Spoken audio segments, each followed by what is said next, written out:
Gerald Lucas here with another installment of Ask Gerald, where you get your real estate questions answered. Today's question comes from Dana. Dana writes from Somerville, New Jersey. And Dana writes, "We bought a house during the pandemic after winning a bidding war with other buyers.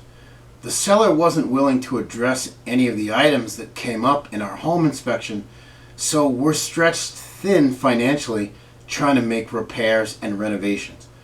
What can we do now to save money?" Well, Dana, I understand. When you buy a home, unfortunately, there are often costs and expenses associated with it that you didn't predict.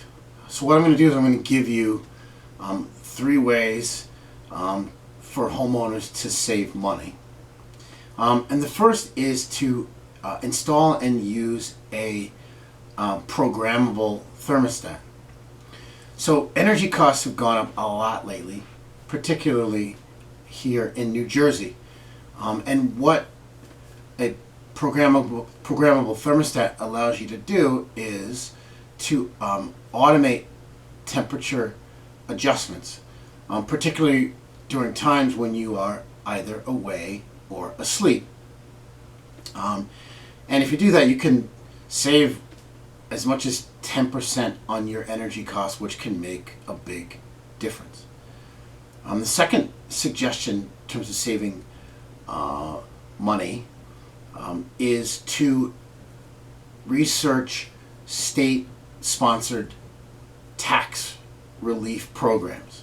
So in New Jersey, we have the Anchor program, we have the Senior Freeze program for seniors, as well as the NJ Stay program for seniors as well. And all 3 of those programs can save you thousands of dollars on your property taxes every year, or on your taxes, I should say, because it's actually the Anchor program is available to renters as well. But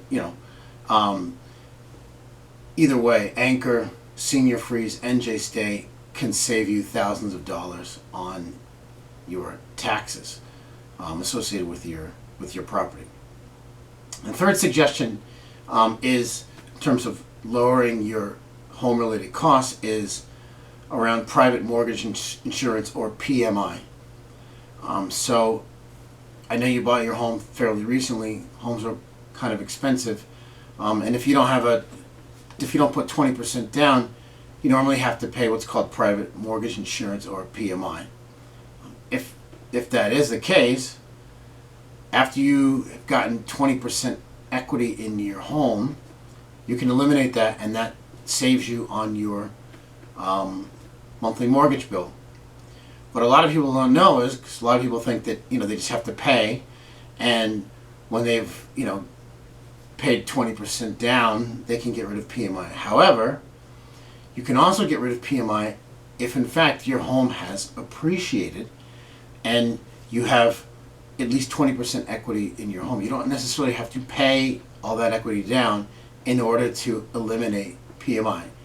And because you bought your property during the pandemic and home prices have appreciated significantly since then, I would look into, if you do have PMI, trying to eliminate it to see if you do in fact have at least 20% equity in your home.